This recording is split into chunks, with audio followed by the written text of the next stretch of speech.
وصدق رسوله النبي الكريم الأمين المكين الرؤوف الرحيم نحن على ذلك من الشاهدين والشاكرين والطيبين والطاهرين والحمد لله رب العالمين۔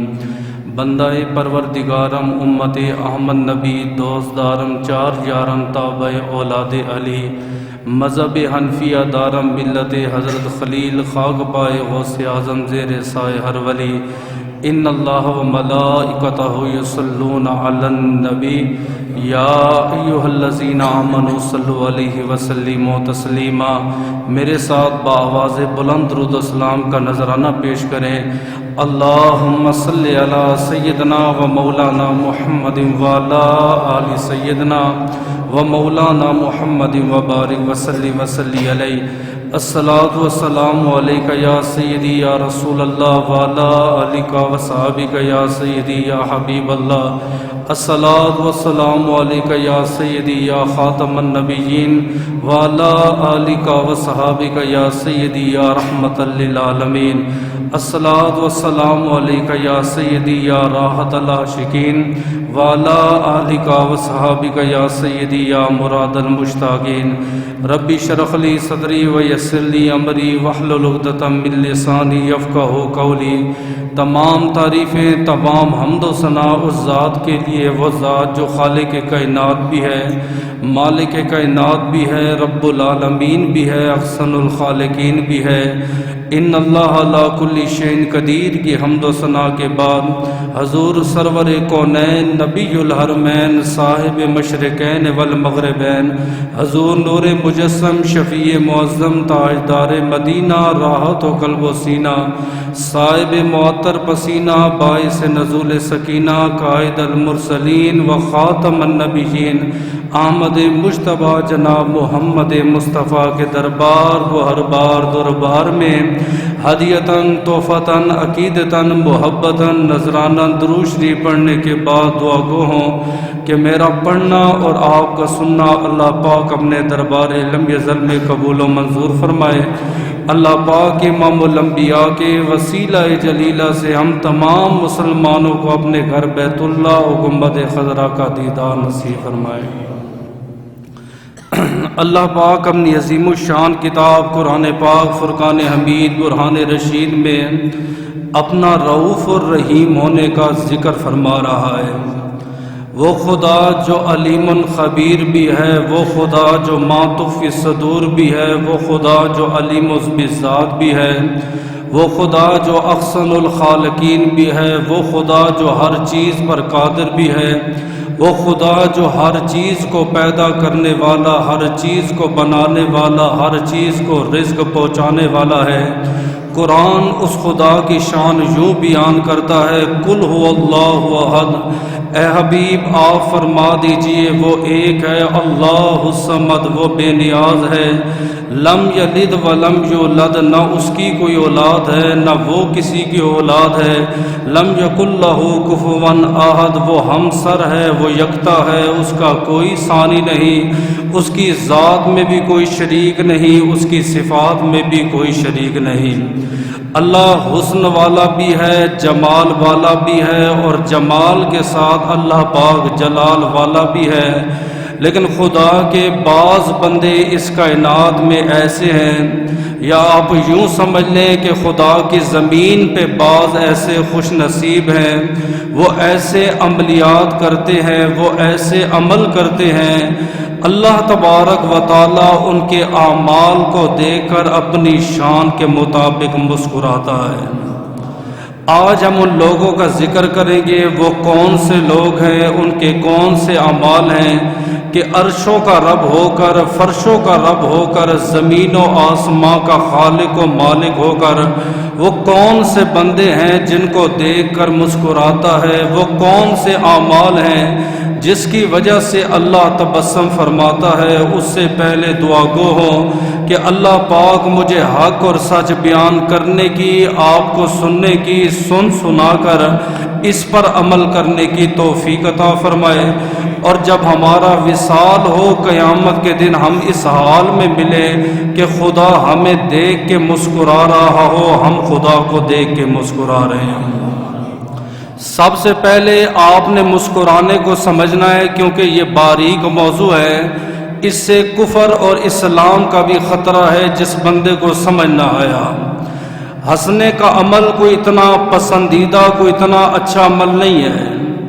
اللہ کے نبی صلی اللہ تعالی علیہ وآلہ وسلم نے فرمایا لا تکثروا الضحک، کثرت سے نہ ہنسا کرو، فإن کثرت الضحک تمیت القلب، جو بندہ زیادہ ہنستا ہے اللہ پاک اس کے دل کو مردہ فرما دیتا ہے۔ اور پھر اللہ کی شان کیا ہے، فإن اللہ لا ينظر إلی صورکم، اللہ نہ تمہاری صورتیں دیکھتا ہے، ولا الی اجسادکم، نہ تمہارے جسموں کو دیکھتا ہے، بل ينظر الی قلوبکم ونیتکم، اللہ جب بھی دیکھتا ہے تمہارے دل کو دیکھتا ہے، تمہاری اچھی نیت کو دیکھتا ہے۔ تو جو بندہ بات بات پہ ہنستا ہے، بات بات پہ مذاق بناتا ہے، مذاق بنانے کی وجہ سے، زیادہ ہنسنے کی وجہ سے اس کا دل مردہ ہو جاتا ہے، اور جب انسان کا دل مردہ ہو جاتا ہے اللہ پاک اس دل کی طرف نظر رحمت ہی نہیں فرماتا، اور جس دل کی طرف اللہ نظر رحمت نہ فرمائے اسے ہدایت ہی نہیں مل سکتی، ہمیشہ وہ گمراہی میں بھٹکتا رہتا ہے۔ تو زیادہ ہنسنا کوئی اچھا عمل نہیں ہے۔ آپ نبی پاک کی زندگی کا مطالعہ کریں، اصحاب رسول فرماتے ہیں ساری زندگی ہم نے نبی کو دیکھا، جب بھی کوئی خوشی کی بات آتی آپ اتنا مسکراتے کہ آپ کے دانتوں کی سفیدی کو ہم دیکھ لیتے۔ کہاں مار کے ہنسنا، منہ کھول کے ہنسنا، یا کسی کا مذاق بنانا، یا کسی کو حقیر ثابت کرنا، ذلیل ثابت کرنا، یہ تو دور کی بات رہی۔ اللہ کے نبی ساری زندگی میں اتنا مسکرائے خطہ بدت نواجزہ ہو، یہاں تک کہ ہم آپ کے دانتوں کی سفیدی کو دیکھ لیتے۔ تو جب اللہ کے نبی ساری زندگی نہیں ہنسے تو پھر اللہ کا ہنسنا کیسا، اللہ کا مسکرانا کیسا؟ علماء کہتے ہیں ہنسنے کی تعریف یہ ہے کہ انسان کا منہ کھل جائے اور منہ سے آواز پیدا ہو، اس کو کہتے ہیں ہنسنا۔ اور مسکراہٹ یہ ہے کہ انسان کے ہونٹ کھل جائیں، دانتوں کی سفیدی ظاہر ہو اور آواز نہ آئے، اس کو کہتے ہیں مسکرانا۔ تو اللہ کے نبی جب بھی مسکرائے ہیں آپ نے تبسم فرمایا، آپ مسکرائے ہیں، کبھی بھی اللہ کے رسول نے دانت کھول کے اللہ کے رسول نہیں ہنسے۔ اب اللہ اپنی شان کے مطابق کیسے مسکراتا ہے؟ علماء کرام فرماتے الضحک من اللہ تعالی و سبحانہ محمول علی غایۃ الرضا، اس سے مراد یہ ہے کہ اللہ پاک بندے کے اعمال کو دیکھ کر راضی ہو جاتا ہے۔ بندہ بندے کو دیکھ کے راضی ہوتا ہے، خوش ہوتا ہے۔ اسی طرح اللہ تبارک و تعالی اپنی شان کے مطابق خوش ہوتا ہے۔ ہنسنے سے وہ رب پاک ہے، کیونکہ ہنسنے کا تعلق جسم کے ساتھ ہے، جسم کا تعلق انسان کے سر کے ساتھ ہے۔ جو بندہ اللہ کی آنکھ مانے، کان مانے، ہاتھ مانے، پاؤں مانے، جسم مانے، ٹانگیں مانے، وہ بندہ دائرہ اسلام سے خارج ہو جاتا ہے۔ مقصد صرف بتانے کا یہ ہے کہ بعض بندے ایسے ہیں وہ ایسے اعمال کرتے ہیں، اللہ پاک ان کے اعمال کو دیکھ کر راضی ہو جاتا ہے اور اپنی شان کے مطابق تبسم فرماتا ہے، اپنی شان کے مطابق جو ہے مسکراتا ہے۔ میرے علم کے مطابق وہ تقریباً 8 افراد ہیں۔ میں ان 8 افراد کو ذکر کروں گا، ان کے اعمال کو ذکر کروں گا۔ آپ نے یہ دیکھنا ہے کہ آپ ان 8 میں ہیں کہ نہیں۔ کیا وہ جو 8 اعمال ہیں وہ آپ کے اندر، میرے اندر پائے جاتے ہیں کہ نہیں؟ اگر پائے جاتے ہیں تو بسم اللہ، تے نہیں پائے جاتے دعا کرو کہ اللہ پاک ہمیں ان بندوں میں شامل کرے جنہیں خدا تے خدا کا رسول دے کر تبسم فرمائے۔ نبی پاک کی حدیث ہے، فرمایا ثلاثۃ رجل یضحک اللہ علیہم ویستبشر علیہم، 3 بندے ایسے ہیں جنہیں دیکھ کر اللہ اپنی شان کے مطابق مسکراتا ہے۔ ان کے لیے خوشخبری بھی ہے، ان کے لیے بشارت بھی ہے۔ اصحاب رسول نے عرض کی یا رسول اللہ وہ پہلا بندہ کون سا ہے؟ آپ نے فرمایا اذا قام من اللیل ویصلی، جب رات کو سارے سو جائیں، گھر والے سو جائیں، ماں باپ سو جائیں، رات کو اٹھ کر جو بندہ عبادت کرتا ہے اللہ اسے دیکھ کے تبسم فرماتا ہے۔ سردیوں کی رات ہے، سارے سوئے ہوئے ہیں، یہ بندہ اٹھا ہے، اس نے وضو بھی کیا ہے، میرے لیے مصلی بھی بچھایا ہے، اب میرے دربار میں کھڑے ہو کر میرے لیے عبادت بھی فرما رہا ہے۔ علماء نے لکھا ہے کہ اللہ اپنی شان کے مطابق ہر پچھلی رات کو پہلے آسمان پہ تشریف لاتا ہے اور فرماتا ہے کوئی مجھ سے رزق مانگنے والا میں اس کو رزق عطا فرماؤں، ہے کوئی مجھ سے توبہ کرنے والا میں اس کی توبہ قبول فرماؤں، ہے کوئی مجھ سے معافی مانگنے والا میں اس کے گناہ معاف فرما دوں، ہے کوئی میرے سامنے سجدہ کرنے والا میں اپنی رحمت کا نزول فرما دوں۔ فرمایا صبح صادق تک یہ آواز جاری رہتی ہے، اس رات جو بندہ توبہ کرے توبہ مل جاتی ہے، جو رزق مانگے خدا رزق دے دیتا ہے، جو بندہ معافی مانگے اللہ اسے معاف فرما دیتا ہے، کیونکہ پچھلی رات اللہ کی خاص رحمتوں کا نزول ہوتا ہے۔ بابا فرید نے بھی لکھا ہے ایک جوان ہے، اس کی عادت ہے دن کو روزہ رکھتا اور رات کے ٹائم کھڑے ہو کر تہجد ادا کرتا اور شام کے ٹائم اپنے گھر میں بیٹھ کر خوف خدا سے روتا۔ آج میں نے یہ گناہ کیا ہے، آج میں نے یہ گناہ کیا ہے، آج مجھ سے یہ گناہ ہو گیا ہے، میرے مالک تو میرے گناہ کو معاف فرما، تیرے سوا کون ہے معاف فرمانے والا۔ جب اس کا وصال ہوا لوگوں نے اس کی ماں کو بلایا، اپنی ماں سے اس نے 3 وعدے لیے ہیں۔ اس نے کہا میری ماں مجھ سے 3 وعدے کر، میری موت چین کی موت آئے گی۔ ماں نے پوچھا پہلا وعدہ؟ اس نے کہا میرا پہلا وعدہ یہ ہے جب میرا وصال ہو میرے گلے میں رسی ڈالنا اور رسی ڈال کے مجھے اپنے گھر کے ویڑے میں کھینچنا تاکہ دنیا کو پتہ چل جائے کہ رب کا نافرمان بندہ جب مرتا ہے اس کا یہ حشر ہوتا ہے۔ ماں نے کہا دوسرا وعدہ؟ اس نے کہا میرا دوسرا وعدہ یہ ہے جب میرا وصال ہو جائے میرے جنازے کو رات کو اٹھانا، کہیں دن کے روشنی میں کوئی یہ نہ کہے وہ دیکھو گناہگار کا جنازہ جا رہا ہے۔ تیسری وصیت فرمایا جب میرا وصال ہو جائے، وصال کے بعد میری قبر پہ تھوڑی دیر کے لیے تشریف لانا، شاید آپ کے قدموں کے صدقے اللہ پاک میری قبر تے میری آخرت کو جنت بنائے۔ وعدہ تھا، ماں ان پڑھ تھی، بیٹے کا وصال ہو گیا، ماں نے کہا کہ رسی لے کر آؤ۔ رسی کو جب سیدھا کیا حاتب غیب سے آواز آئی اے جوان کی والدہ یہ کیا کرنے جا رہی ہو؟ کہا میری بیٹی کی وصیت تھی کہ میرے گلے میں رسی ڈالنا، میں اس کو رسی ڈال کے آج اپنے سین میں کھینچوں گی۔ فرمایا اس کے گلی میں رسی مت ڈالنا، جو رات کو عبادت کرتے ہیں وہ رب کے دشمن نہیں ہوتے، وہ رب کے یار بن جاتے ہیں۔ فرمایا وہ بندہ جو رات کو دیکھے سارے سو گئے ہیں، رات کی تاریکی میں اٹھ کر عبادت کرنے والا، اس میں کوئی ریاکاری بھی نہیں ہے، اس میں کوئی دکھاوا بھی نہیں ہے، نبی پاک کی سنت بھی ہے۔ فرمایا جو بندہ مصلی پہ کھڑا ہوتا ہے اللہ فرشتوں کو کہتا ہے تم بھی اس کو دیکھو میں بھی اس کو دیکھتا ہوں، پھر اللہ اپنی شان کے مطابق اسے دیکھ کر مسکراتا ہے۔ آقا دوسرا بندہ آپ نے فرمایا الوقوف اذا قام فی الصلاۃ، الوقوف الصفوف فی الصلاۃ، جو نماز کے ٹائم صفوں کو درست کرتا ہے یا صفوں میں درست کھڑا ہوتا ہے۔ ہر جمعے آپ کو امام صاحب کہتے ہوئے نظر آئیں گے اپنی صفوں کو آپ سیدھا کریں، آپ صفوں کو درست کریں۔ ہمارے پاکستانیوں میں اس کا شعور نہیں ہے۔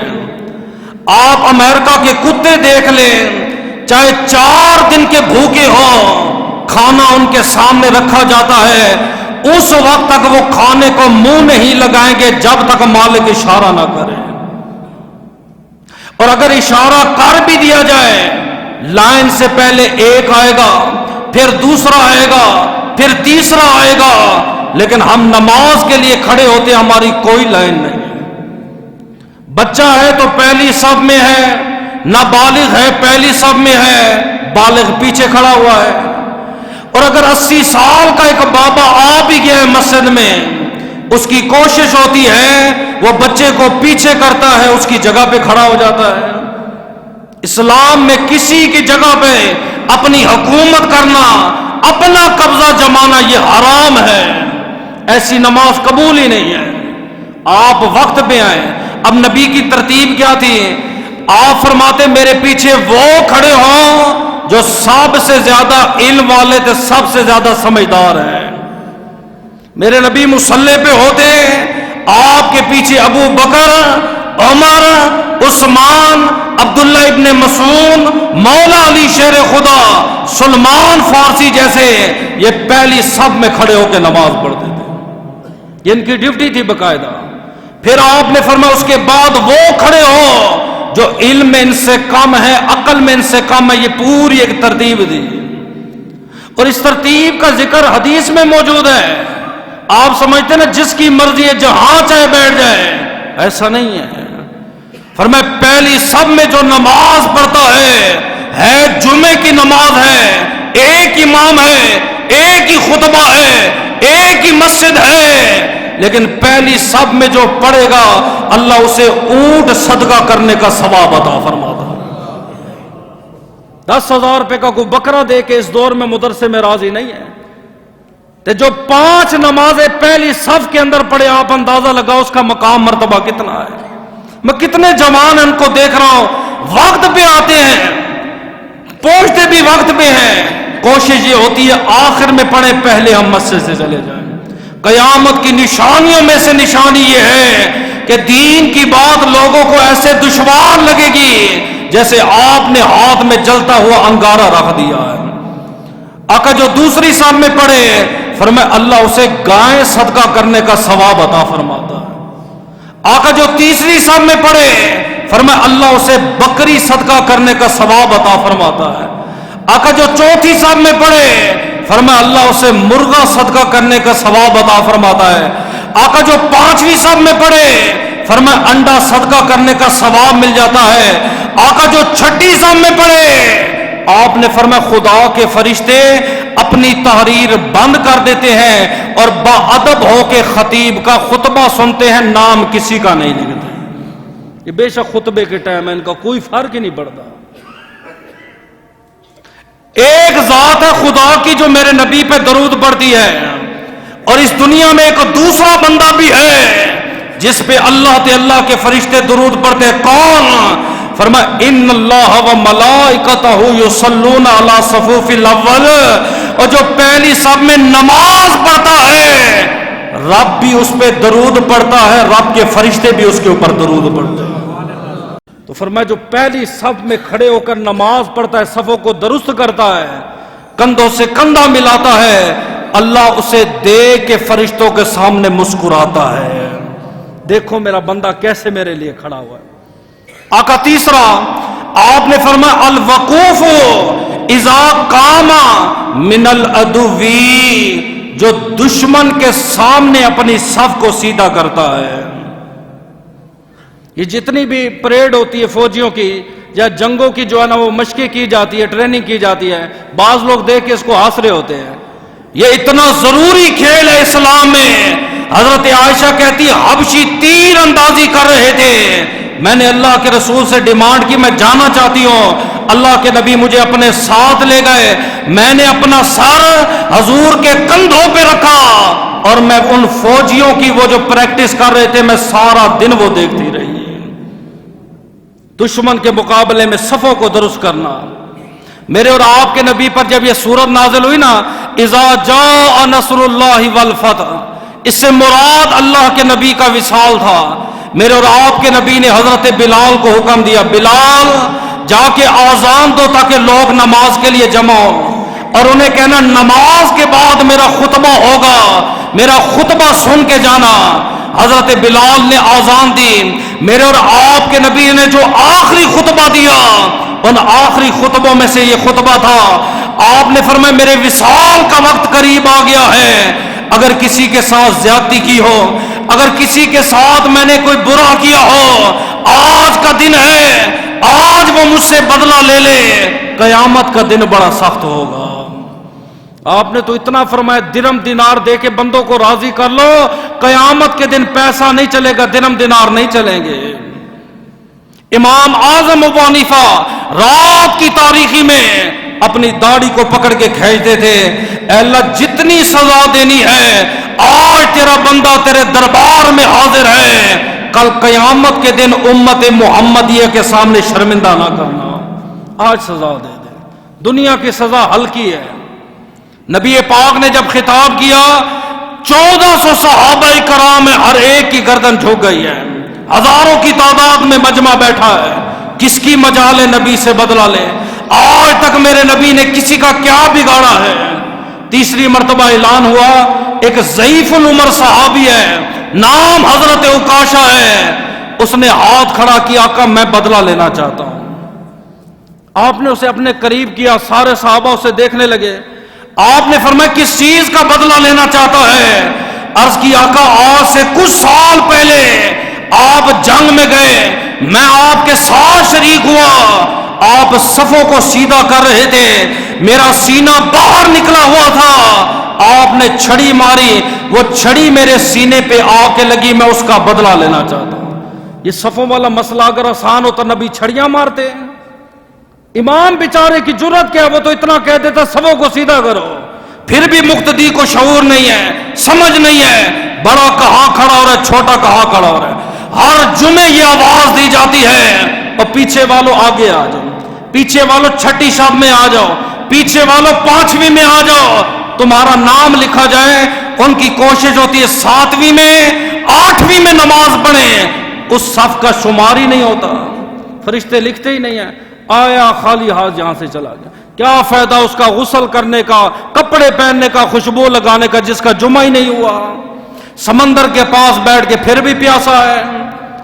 میرے اور آپ کے نبی نے فرمایا میں حاضر ہوں, وصال سے پہلے جتنا بدلہ چاہتا ہے مجھ سے بدلہ لے لے. عرض کی اللہ کے رسول آپ کے ہاتھ میں چھڑی تھی, آج مجھے وہ چھڑی نظر نہیں آ رہی. میرے نبی نے کہا بلال جاؤ میری لخت جگر نور نظر کے پاس جاؤ, اسے کہو تمہارے بابا وہ چھڑی مانگ رہے ہیں. حضرت بلال کہتے ہیں میں سیدہ طیبہ طاہرہ حضرت فاطمہ کے دروازے پر گیا. میں نے کہا بی بی آپ کے بابا نے حکم دیا چھڑی دے دو.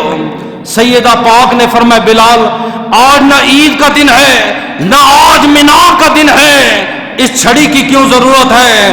فرمایا آج آپ کے نبی نے خطبہ دیا اور کہا میرے وصال کا وقت قریب ہے, اگر کسی کے ساتھ زیادتی کی ہو, کسی کے ساتھ میں نے برائی کی ہو, آج وہ مجھ سے بدلہ لے لے.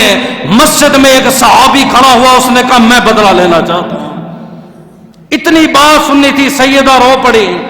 آپ نے فرمایا بلال اس صحابی کو جا کے میرا پیغام دے دے, آل محمد کا گھرانہ حاضر ہے, حسن بھی حاضر ہے, حسین بھی حاضر ہے, چاہو تو مجھ سے بدلہ لے لو لیکن میرے بابا سے بدلہ نہ لو. فرمایا اے نبی کی لخت جگر نور نظر کیا بتاؤ, وہاں معاملہ بڑا عجیب ہے, ہر ایک صحابی پریشان ہے, دعویٰ اس کا یہ ہے بدلہ تو میں نے رسول اللہ سے لینا ہے. سیدہ پاک نے چھڑی دی, چھڑی لے کے مسجد میں آ گئے. میرے نبی پاک نے فرمایا آؤ کاشا بدلہ لے لے. حضرت ابو بکر آگے بڑھے, فرمایا میری سفید داڑھی ہے, اب تو میری آبرو کے بال بھی سفید ہیں, میں نبی کا امام بھی ہوں, نبی کا جانشین بھی ہوں, مجھ سے بدلہ لے لے, میرے نبی سے بدلہ نہ لے. اس نے کہا ولا تازر وازرۃ وزر اخری, کوئی بندہ قیامت کے دن کسی کا بوجھ نہیں اٹھائے گا. زیادتی تمہارے نبی کی ہے, بدلہ بھی تمہارے نبی دیں گے. حضرت عمر آگے بڑھے, حضرت عثمان آگے بڑھے, مولا علی مرتضی آگے بڑھے, ہر ایک صحابی نے اپنی جان پیش کی. فرمایا اتنے کوڑے مارو ہمارے جسم پہ بال بھی نہ رہے, ہمارے نبی سے بدلہ نہ لینا. اس نے کہا بدلہ نبی سے لوں گا. آپ نے فرمایا اس کو قریب کرو. جیسے میرے نبی کے قریب آیا, عرض کی آقا جب میں میدان میں تھا میرے جسم پہ اوپر قمیض نہیں تھی، آپ نے ایک بار اعلان کیا اللہ کی خاطر لڑو، ہم نے آپ کی خاطر اپنی قمیضیں بھی اتار دی تھی، آپ کے جسم پہ کرتا ہے، بدلہ میں کیسے لوں گا؟ میرے اور آپ کے نبی نے جب کرتا اتارا صحابی نے چھڑی زمین پہ رکھی، دوڑتا ہوا گیا، مصطفیٰ کے سینے کے ساتھ چمٹ گیا، مہر نبوت کو بوسہ دینے لگا۔ عرض کی آقا کس کی مجال ہے؟ وہ آپ سے بدلہ لے، مدتوں سے تمنا تھی کب میرے ہونٹ ہوں گے مصطفیٰ کا جسم ہوگا، میں اپنے ہونٹوں سے مصطفیٰ کے جسم پہ بوسہ دوں گا۔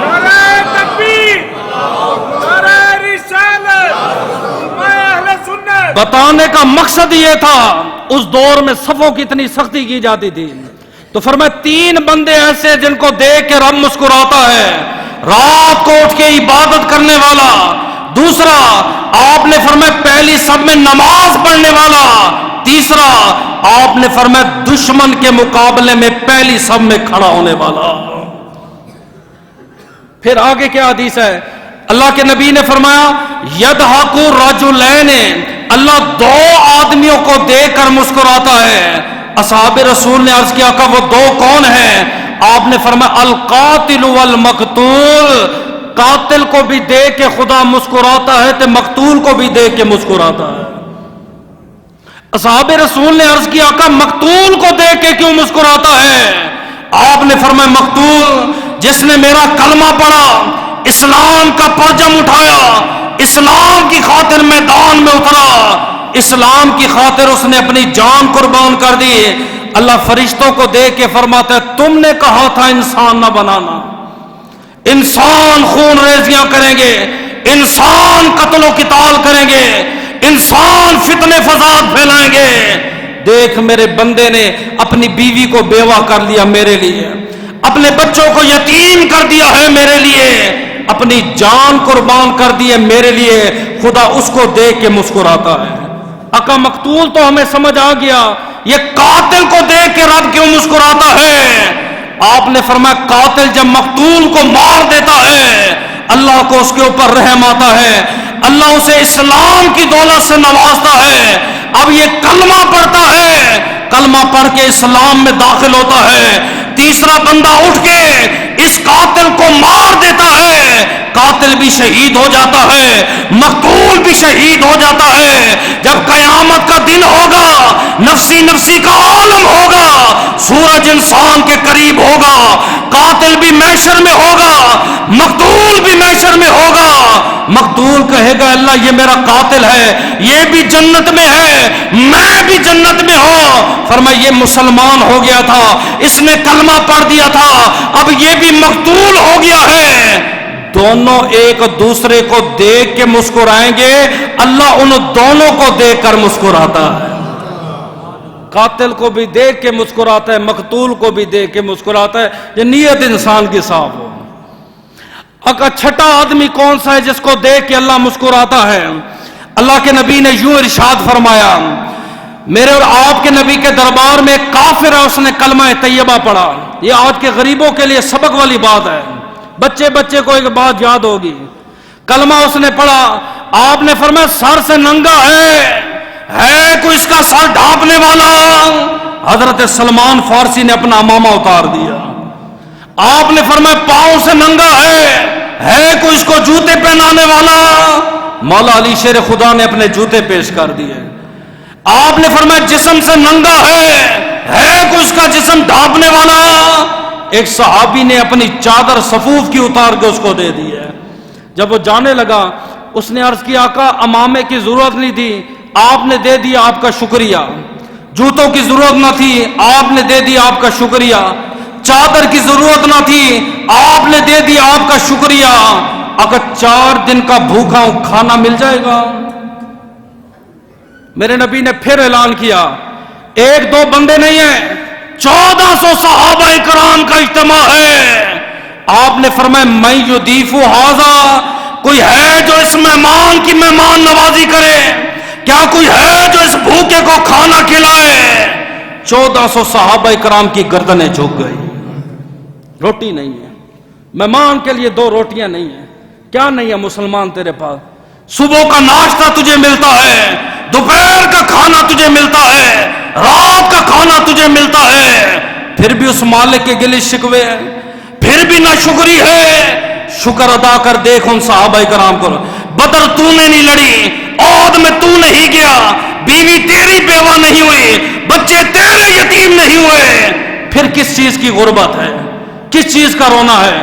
میں نے تو غزوہ ذات الرقاع کے بارے میں پڑھا، خدا جانتے میرے آنسو کتابوں پہ جا گرے ہیں، اور صحابہ کہتے پہننے کے لیے جوتا نہ تھا، اسلام کی جنگ لگی ہوئی تھی، میں نے کپڑا باندھ کے جنگ میں گئے، ہمارے ناخن تک اتر گئے۔ ایک میرے سامنے مجرم بیٹھا ہو نا، جس کے پولیس والوں نے ناخن اتارے، وہ اس بات کو سمجھے گا، ناخن کا اتر جانا، ذرا سا کاٹ لگ جائے برداشت نہیں ہوتا۔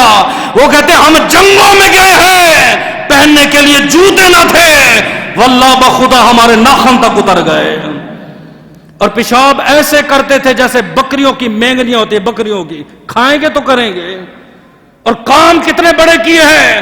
قرآن نے ان کو اولئک ھم الراشدون کہا ہے، اولئک ھم الحقل کہا ہے، قرآن نے ان کو جنتی کہا ہے۔ آپ نے فرمایا جاؤ میری ازواج کے گھر جاؤ، اس کو کہو اللہ رسول اللہ کا مہمان ہے، کھانا دے دو۔ 11 بیویاں، 11، ہر ایک کا الگ مکان ہے، چھوٹے چھوٹے مکان ہے۔ سلمان کہتے میں نے اس کا ہاتھ پکڑا، میں نے کہا ازواج مطہران، رسول اللہ کا یہ پیغام ہے، یہ اللہ کے رسول کا مہمان ہے کہ اس کو کھانا کھلانے والا؟ آواز آئی ما منع الا الماء، ہمارے گھر میں پانی کے سوا کچھ نہیں ہے، کھانا ہوتا رسول اللہ کو نہ دے دیتے؟ یہ اللہ کے نبی نے پیٹ پہ پتھر کیوں باندھے ہیں؟ 3 دن آپ کے گھر میں چولہا نہیں جلا، 3 دن میرے نبی نے فاقے کاٹے ہیں، کھانا نہیں ہے ہمارے گھر میں۔ وہ بڑا پریشان ہوا، کلمہ پڑھ لیا، اسلام قبول۔ یہ حالت ہے بیچارے مسلمانوں کی کہ 1400 صحابہ کرام کے بعد ازواج مطہرات کے پاس بھی کھانا نہیں ہے۔ واپس لے کے آئے، پھر نبی نے اعلان کیا، فرمایا میں یضیف ھذا، کون میرے مہمان کی مہمان نوازی کرے گا؟ ایک انصاری نے کہا انا یا رسول اللہ رجل من انصار، آقا آپ کا مہمان ہے تو میرا مہمان ہے، میں کروں گا۔ تھا اس کے گھر میں بھی کچھ نہیں، اللہ کی ذات پہ اس کو توکل دیکھیں، مہمان کو ساتھ لے گیا، بیوی سے پوچھتا رسول اللہ کا مہمان ہے، گھر کچھ ہے؟ اس نے کہا نہیں، ما منع الا الماء عند قوت الا الصبيان، تھوڑا سا کھانا ہے بس بچوں کے لیے، اس سے زائد نہیں ہے۔ اس نے کہا اب کیا کریں؟ میں تو وہاں زبان دے کے آیا ہوں، آج رات میرا مہمان ہے، کھانا میں دوں گا، بستر میں دوں گا، اب واپس لے کے جاؤں گا، رسول اللہ کیا سوچیں گے؟ اصحاب رسول کیا سوچیں گے؟ میری تو کوئی عزت نہیں رہے گی۔ میاں بیوی نے آپس میں بیٹھ کے مشورہ کیا، انہوں نے کہا بچوں کو آج بھوکا سلا دیتے ہیں، وَأَصْبِغِ سِرَاجِكَ، چراغ ہم بجھا دیتے ہیں، نوم الصبیان کا، جب بچے ہمارے سو جائیں گے کھانا سامنے رکھیں گے، آپ نے منہ ہلانا ہے، مہمان کھانا کھائے گا، یوں رات گزر جائے گی، مہمان سمجھے گا کہ میزبان بھی میرے ساتھ کھا رہا ہے۔ کیسی ترکیب ہے؟ کہ ہماری ترکیب ہے، 1 گھنٹہ مہمان بیٹھا رہا گھر میں، پانی نہیں پوچھتے، جب جانے لگتا ہے روٹی کا ٹائم ہے جی، چائے کا ٹائم ہے جی، دینی تھی تو پہلے دیتا۔ یہ مہمان اللہ کی رحمت ہے، آتا ہے جب کھا پی کے جاتا ہے تمہارے گھر سے بیماریاں تے گناہ لے کے جاتا ہے اپنے، یہ اس کا احسان ہے تیرے گھر میں آیا ہے۔ کوئی کسی کا نہیں کھاتا، جو مالک نے رزق اس کا بھیجا ہوتا ہے وہ مالک کا دیا ہوا رزق چلا جاتا ہے چون کے، کوئی کسی کا نہیں کھاتا۔ ذرا اس طرح منہ ہلا کے تو دیکھنا، پریکٹس کرنا نا، رات کو یہ لائٹ بند ہوتے منہ چبائیں اور 1 گھنٹہ لگ پتا جائے گا۔ رات کا ٹائم ہے، چراغ بجھ گیا، مہمان کے سامنے کھانا رکھا، میزبان سمجھ رہا تھا مہمان، میزبان کھا رہا ہے، مہمان کھانا کھاتا رہا، رات گزر گئی، نہ آپ کو پتا نہ مجھے پتا نہ لکھنے والوں کو پہلے پتا تھا۔ صحابی نے ہاتھ پکڑا، در مصطفیٰ پہ گیا، میرے نبی مسکرا رہے تھے، آقا مسکرانا کیسا ہے؟ آپ نے فرمایا صرف میں نہیں، تیرے رات والے عمل کو دیکھ کر خدا مسکراتا رہا، مدینے میں مصطفیٰ بھی مسکراتا رہا۔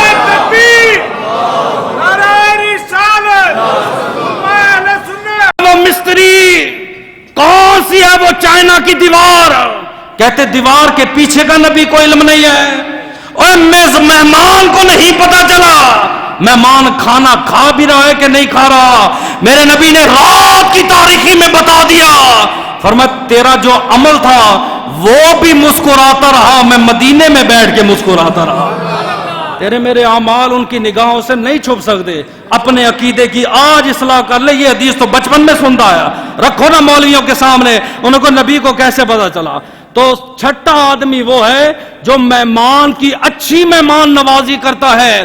اس کی مہمان نوازی کو دیکھ کے اللہ اپنی شان کے مطابق مسکراتا ہے. ساتواں بندہ کون سا ہے؟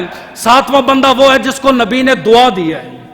حضرت طلحہ بن برا نبی کی خدمت کی ہے. آپ دعائیں دیتے ہو نا, بیٹا جیتے رہو, بیٹا خوش رہو, بیٹا آباد رہو, بیٹا اللہ تمہیں دکھ نہ دکھائے. طلحہ کہتے میں نے نبی کی خدمت کی نا تے منہ سے دعائیا جملہ نکلا. کیا؟ فرمایا طلحہ تو اس حال میں فوت ہو اور پھر اس حال میں خدا سے ملے, تو خدا کو دیکھ کے مسکرا رہا, خدا تجھے دیکھ کے مسکرا رہا. ہائے ہائے ہائے, کتنی بڑی بات ہے طلحہ, اس حال میں مل اللہ سے, اللہ تجھے دیکھ کے مسکرا رہا ہو, تو خدا کو دیکھ کے مسکرا رہا ہو. اور ساتواں اور آٹھ آدمی کون سا ہے؟ فرمایا وہ آدمی جو دعائیں مانگتا ہے. میں نے دعا مانگی قبول نہیں ہوئی, میں داتا صاحب گیا مانگی قبول نہیں ہوئی, میں پاک پتن گیا میں نے مانگی قبول نہیں ہوئی, بابا فرید گیا مانگی قبول نہیں ہوئی, عیدگاہ میں مانگی قبول نہیں ہوئی. اللہ مسکرا رہا ہوتا ہے. میں میلے پہ گیا میں نے مانگی قبول نہیں ہوئی, میں حج پہ گیا میں نے مانگی قبول نہیں ہوئی, عمرہ کیا مانگی قبول نہیں ہوئی.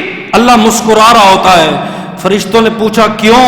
فرمایا اللہ نے اس کی قبول کر لی ہوتی ہے, اسے پتہ نہیں ہوتا, اس لیے رب اس کو دیکھ کے مسکرا رہا ہوتا ہے کہ دیکھ میں نے اس کی دعا قبول کر دی ہے, جو مانگا ہے دے دیا ہے, دوں گا وقت پہ.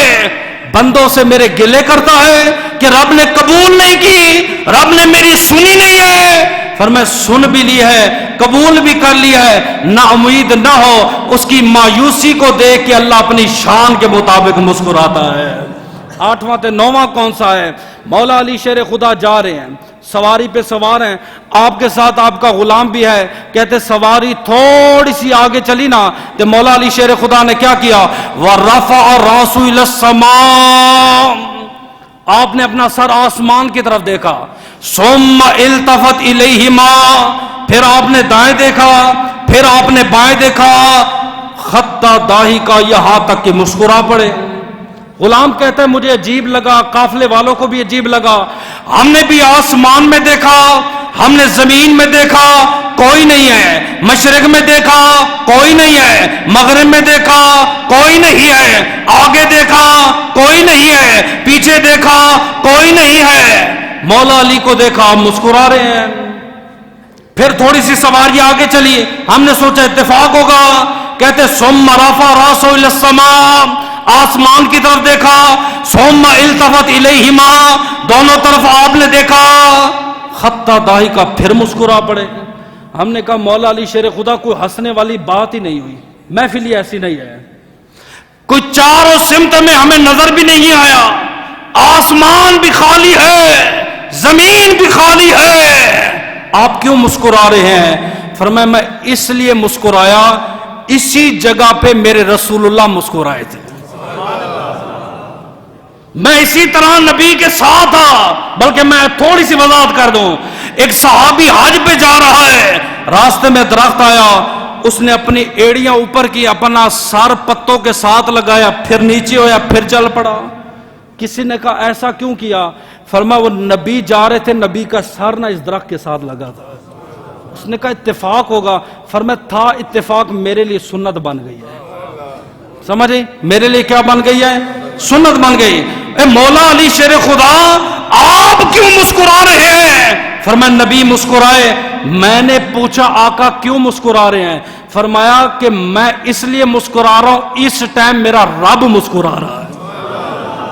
اب سمجھو, اگر آپ کو سمجھ آئے, مولا علی مسکرا رہے ہیں, مولا وجہ کیا ہے؟ فرمایا رسول اللہ مسکرائے. رسول اللہ کیوں مسکرائے؟ فرمایا آسمانوں کا رب مسکرا رہا ہے. رب ہے غیب، جو چیز نظر نہ ہے اسے کہتے ہیں غیب. اور نبی بیٹھے فرش پہ ہے اور بتا رہے عرشوں کا رب اپنی شان کے مطابق مسکرا رہا ہے. میں کیوں نہ اپنا عقیدہ بیان کرو؟ اور جس نبی کی نگاہ نبوت سے آسمانوں کا خدا چھپ نہیں سکتا، اس نبی پاک کی نگاہ نبوت سے تیرا اور میرا درود و سلام بھی چھپ نہیں سکتا.